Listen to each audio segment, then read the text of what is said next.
Hello everyone, astro with M Singh में मैं M Singh आप सभी का बहुत बहुत स्वागत करती हूँ। हमेशा की तरह मैं आ गई हूँ आपके पर्सन की डीपेस्ट फीलिंग्स लेकर। देखते हैं कलेक्टिव लेवल पे आपके पर्सन की डीपेस्ट फीलिंग्स क्या हैं और उनका इमीडिएट एक्शन आपकी तरफ क्या हो सकता है।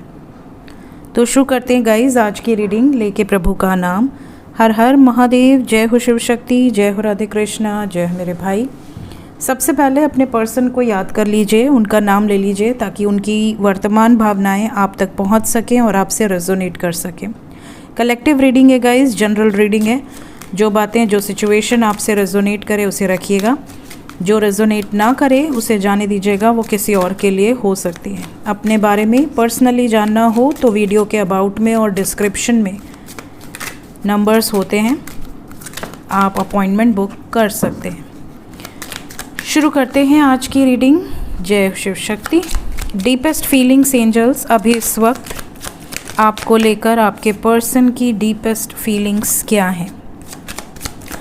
5 कार्ड्स।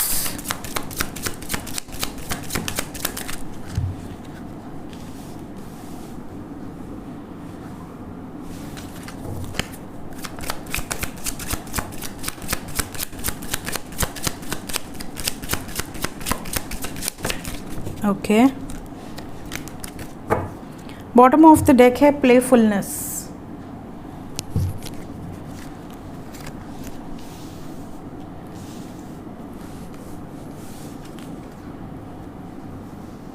ओवरऑल एनर्जी है heart to heart conversation. Clarify कर लेते हैं ईच एंड एवरी कार्ड्स को ताकि और अच्छे से आपको बता पाऊँ मैं। क्लैरिफाई कर दें एंजल्स।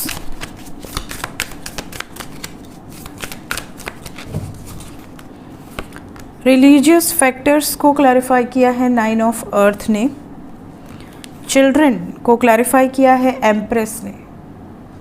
एम्प्रेस एक ऐसा कार्ड है जो फर्टिलिटी को दर्शाता है और यहाँ पर चिल्ड्रन को एम्प्रेस ने क्लैरिफाई किया है, जबकि मैंने रैंडमली क्लैरिफिकेशंस लिए हैं। पास्ट लाइफ कनेक्शन को द स्टार ने क्लैरिफाई किया है। सोलमेट को 8 ऑफ एयर ने क्लैरिफाई किया है। यू डिज़र्व लव को क्लैरिफाई किया है 7 ऑफ फायर।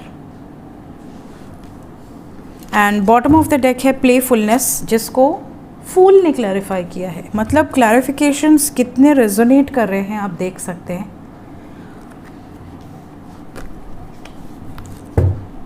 ओवरऑल एनर्जी है जस्टिस। तो गाइस, डीपेस्ट फीलिंग्स की अगर मैं बात करूं तो सबसे पहली जो फीलिंग्स मुझे पिक हुई है दैट इज़, आप में से बहुत सारे लोग ऐसे हैं जिनके पार्टनर में भी अभी उतने अबंडेंट ना हो। आप बहुत अच्छी फैमिली से, स्पेशली अगर आप फीमेल हैं, सपोज़ कि आप फीमेल हैं और आपके पार्टनर अभी जॉब पे नहीं है या जॉब कर रहे हैं बट अपनी बेसिक नेसेसिटीज़ को सिर्फ किसी तरह से कंप्लीट कर पा रहे हैं, अभी बहुत ज़्यादा अबंडेंट नहीं है। तो अगर कोई लड़की का पिता है या भाई है तो जब वो लड़की के लिए रिश्ता देखता है तो उसकी फ़र्स्ट प्रायोरिटी क्या होती है।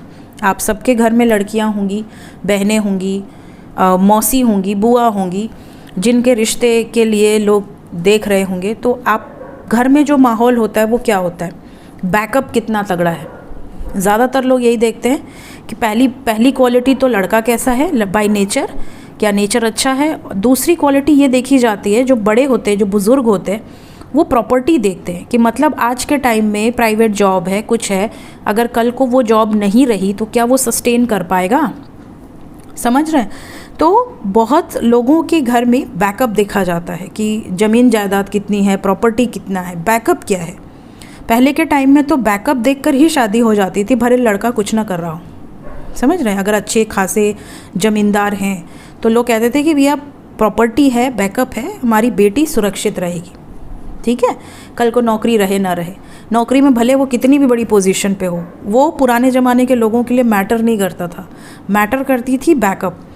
आज के टाइम में लोग विचार बदले हैं बहुत ज़्यादा। अगर लड़का अच्छा है और बाय नेचर अच्छा है तो भी लोग शादी कर देते हैं।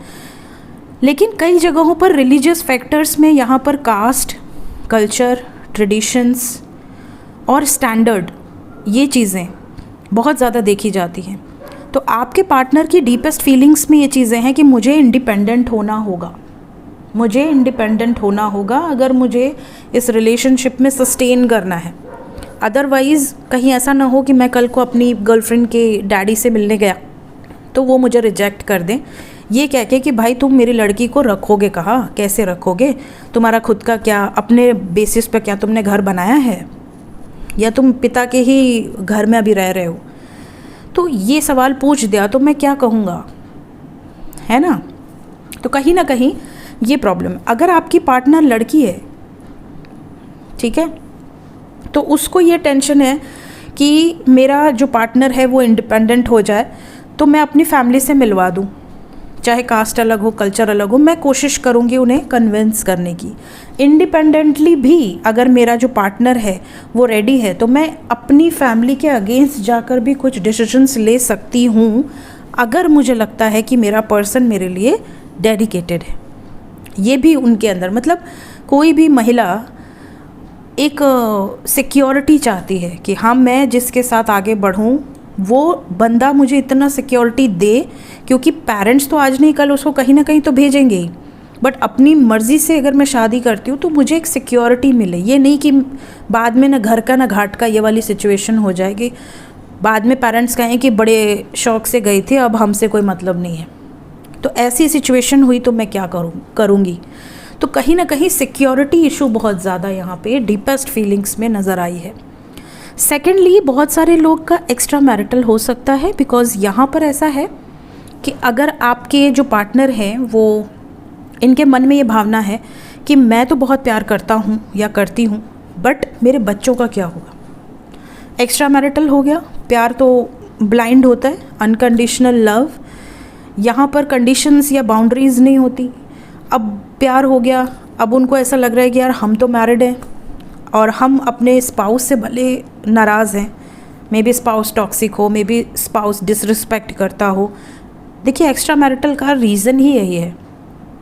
अगर किसी का स्पाउस उसको डेडिकेटेड रहेगा, लॉयल रहेगा, ट्रू रहेगा, तो वो क्यों जाएगी या क्यों जाएगा किसी बाहरी व्यक्ति के तरफ, नहीं जाएगा। मुझे लगता है ऐसा, बाकी तो भगवान जाने। बाकी यहाँ पर ऐसी एनर्जी है जैसे कि बच्चे प्रेशियस है, बच्चों का क्या होगा, कस्टडी मिलेगी नहीं मिलेगी, ये चीज़ें सोचकर कई लोग रुक जा रहे हैं। प्यार है बट कमिटमेंट नहीं दे पा रहे हैं, क्योंकि मेरे ऊपर मेरे बच्चों की जिम्मेदारियां हैं, मैं अपने बच्चों को बीच में नहीं छोड़ सकती या नहीं छोड़ सकता। ये भी यहाँ पर फीलिंग्स में नज़र आ रहा है, बहुत ज़्यादा ओवर थिंकिंग। और अगर एक्स्ट्रा मैरिटल नहीं है तो माँ और बच्चे के बीच में प्रॉब्लम है। जैसे आपके पार्टनर की मदर बहुत ज़्यादा डोमिनेटिंग है और बच्चा क्योंकि उनसे बहुत प्यार करता है, मीन्स आपका पार्टनर चाहे वो लड़का हो या लड़की वो अपनी मदर से बहुत अटैच्ड है, या हो सकता है वो सिंगल मदर हो सकता है कि वो सिंगल फादर हो, मतलब जिन्होंने अपने बच्चे को बहुत प्रेम से, बहुत रिस्पेक्ट के साथ पाला है। ऐसे पेरेंट्स को कोई कैसे छोड़ सकता है, मतलब एक फीलिंग्स नाम की भी चीज़ होती है ना, एक रिस्पेक्ट होता है कि मैं अपने प्यार के लिए अपने पेरेंट्स को कैसे छोड़ दूँ। तो कहीं ना कहीं ये भी एक सिचुएशंस बहुत ज़्यादा फीलिंग्स में नज़र आ रही हैं। तो इनकी डीपेस्ट फीलिंग्स में स्ट्रेस है, इनकी डीपेस्ट फीलिंग्स में रोमांस से ज़्यादा एंग्जाइटी है इस टाइम पे। Then we have past life connection, past life relationship के साथ वी हैव द स्टार। इन्हें ऐसा लगता है डीपली इनकी सोल आपसे कनेक्टेड है, आपके साथ कोई ना कोई पिछले जन्म का बॉन्ड है, कनेक्शन है। इसलिए ये आपको लेकर पूरी तरह से निश्चिंत है कि अगर भगवान ने आपको मेरा पिछले जन्म का कनेक्शन होने के बावजूद इस ज़िंदगी में यहाँ भेजा है, और भेजा ही नहीं है, आपने मेरी ज़िंदगी में भी भेजा है, तो अगर भगवान ने भेजा है तो ये गाड़ी आगे भगवान ही बढ़ाएंगे। अगर हमारा मिलना लिखा होगा तो भगवान मिलाएंगे, चाहे कितनी भी मुश्किलें बीच में आ जाएं, चाहे कितनी भी ट्रैप्ड सिचुएशन हो जाए, लेकिन अगर भगवान ने आपको इस ज़िंदगी में इनसे वापस मिलाया है तो कुछ ना कुछ उसके पीछे उनका होगा लॉजिक। ऐसे ही तो नहीं मिला दिया कि बस मन किया मिला दिया, कोई ना कोई या तो आपको ट्रिगर मिलना होगा, लाइफ लेसन्स मिलने होंगे, या आपके साथ उनकी जर्नी आगे बढ़नी होगी। तो जो भी है वो सामने आ जाएगा।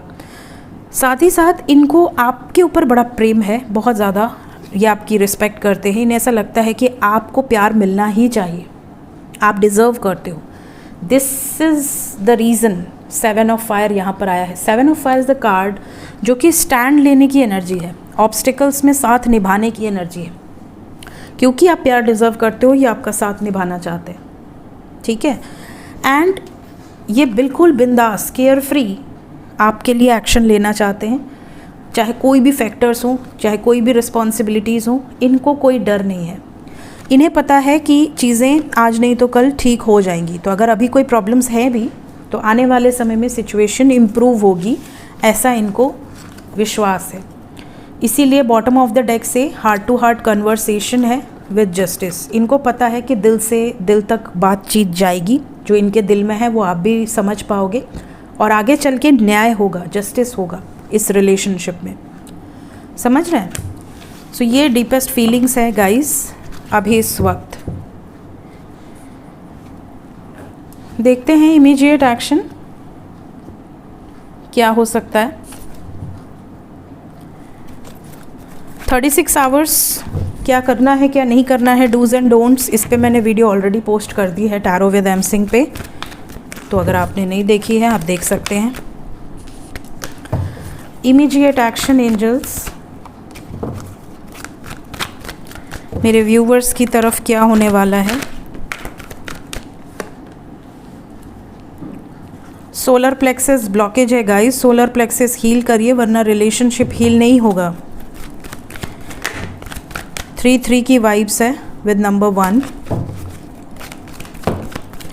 Again number 1 with number 5।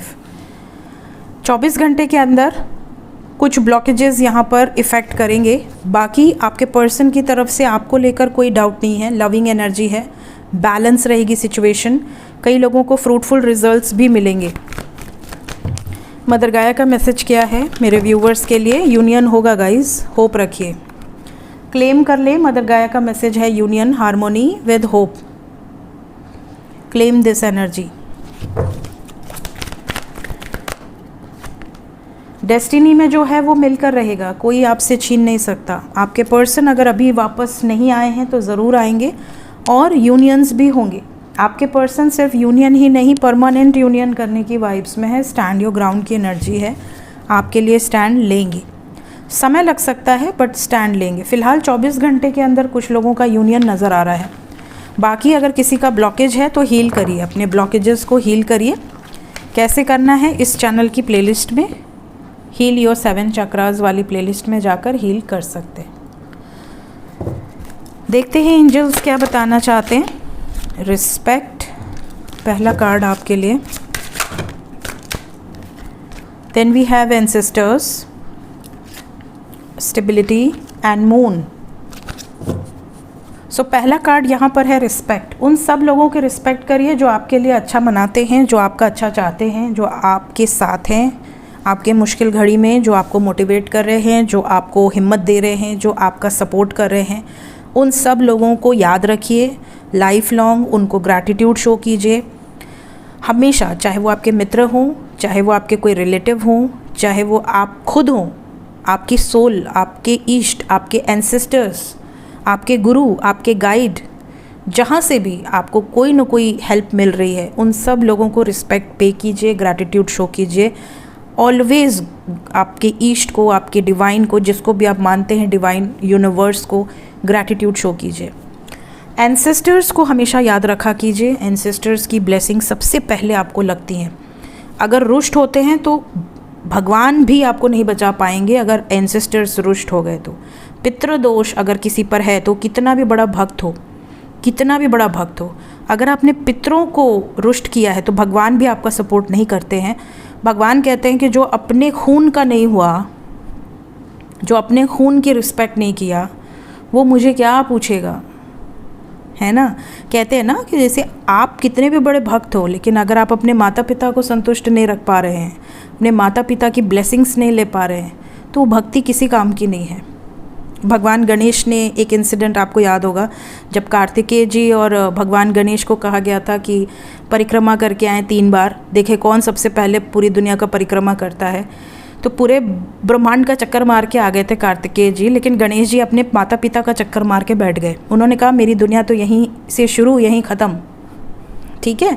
तो भोलेनाथ और कोई भी जो भी आपका इष्ट हो, आपको ब्लेसिंग्स तभी मिलती हैं जब आप अपने घर से वो कार्य शुरू करते हैं। आप दुनिया को सब कुछ सुन लें, बोल दें, बट जब आप घर ही में अपने वो कार्य नहीं कर रहे हैं तो वो कोई मायने नहीं रखता है।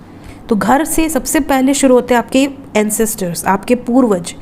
आप सोचिए कि आप भक्त हैं, बहुत बड़े भक्त हैं, आप शिवलिंग पे जा रहे हैं, जल चढ़ा रहे हैं, आप अलग अलग मंदिरों में जा रहे हैं, मत्था टेक रहे हैं, रील्स बना रहे हैं, लेकिन अगर आपके पूर्वज संतुष्ट नहीं हैं, आप अपने घर में झगड़े कर रहे हैं, आप अपने माता पिता की रिस्पेक्ट नहीं कर रहे, आप अपने भाई बहनों की प्रॉपर्टी हड़प रहे, आप अपने लाइफ में आपके जो पितरों ने इतनी मेहनत से खून पसीना एक करके ज़मीन जायदाद खरीदा, उसे पल भर में बेच दे रहे हैं, है ना। उन ज़मीन जायदादों पर आप लोग युद्ध कर रहे हैं छोटी छोटी टुकड़ों के लिए।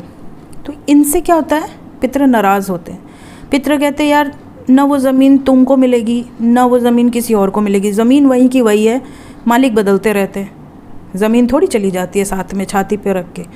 तो पितर अगर नाराज़ हैं तो आपको कोई ब्लेसिंग नहीं पहुंचेगी, डिवाइन भी आपको ब्लेस नहीं करेंगे, और अगर करते हैं तो वो ब्लेसिंग्स भी आपको रिसीव नहीं होंगी। आपको ऐसा लगेगा मैं इतने दर्शन पूजा कर रहा हूँ, मुझे कुछ प्रसाद क्यों नहीं मिल रहा, मुझे कोई ब्लेसिंग्स क्यों नहीं मिल रही। पितरों को सबसे पहले खुश करिए। पितरों के लिए पितृपक्ष आए या जब भी न्यू मून आए, अमावस्या, पितरों के लिए दान पुण्य वाले कार्य कीजिए, पितरों की रिस्पेक्ट करना सीखिए, ऐसे कार्य से बचिए जिससे पितर नाराज़ हों, ठीक है। हर शुभ काम में अपने पितर को और अपने कुल देवता को सबसे पहले याद करना चाहिए। जो आपके होम टाउन में, हमारे यहाँ जैसे अलग अलग कुल देवता हैं, ठीक है, हर गांव के डी बाबा होते हैं, सती मैया होती हैं, इन लोगों को सबसे पहले कार्ड जाता है, सबसे पहले उनकी पूजा होती है, उसके बाद ही कोई शुभ कार्य होता है। तो जब आप उनको अपने जड़ से, अपने जो आपका बेस है, जब उससे आप हट जाते हैं ना, तो वो चीज़ें फिर धीरे धीरे इफ़ेक्ट करना शुरू करती हैं, क्योंकि वो रुष्ट हो जाते हैं कि यार इतना इतना बड़ा काम कर लिया, घर खरीद लिया, गाड़ी खरीद लिया, शादी कर लिया, बच्चे हो गए, हमें भूल गया। वो नाराज़ हो जाते हैं। स्टेबिलिटी चाहिए तो अपने पितरों को याद करिए, अपने कुल देवता को, कुल देवी को याद करिए, हमेशा साथ लेकर चलिए, उनकी ब्लेसिंग्स आपको प्रोटेक्ट करती हैं। मून यहाँ पर आपकी साइकिल्स है, जो भी फीमेल्स हैं उनकी तो हार्मोनल साइकिल्स भी मून कंट्रोल करते हैं। तो चंद्रमा आपकी माता है। जब भी किसी का चंद्रमा कमज़ोर हो, माता के चरणों में लौट जाओ, माता को प्रसन्न करो, माता के चरण दबा लो, कितना भी ख़राब चंद्रमा होगा सुधर जाएगा। समझ रहे हो। तो एंजल्स कह रहे हैं कि अपनी ज़िंदगी को आप खुद ही करेक्ट कर सकते हो अगर आप छोटी छोटी चीज़ों पर फोकस करो। सो ये थी गाइस अभी इस वक्त आपके पर्सन की deepest feelings with some guided messages. मिलते हैं नेक्स्ट वीडियोज़ में। Till then take care, bye bye.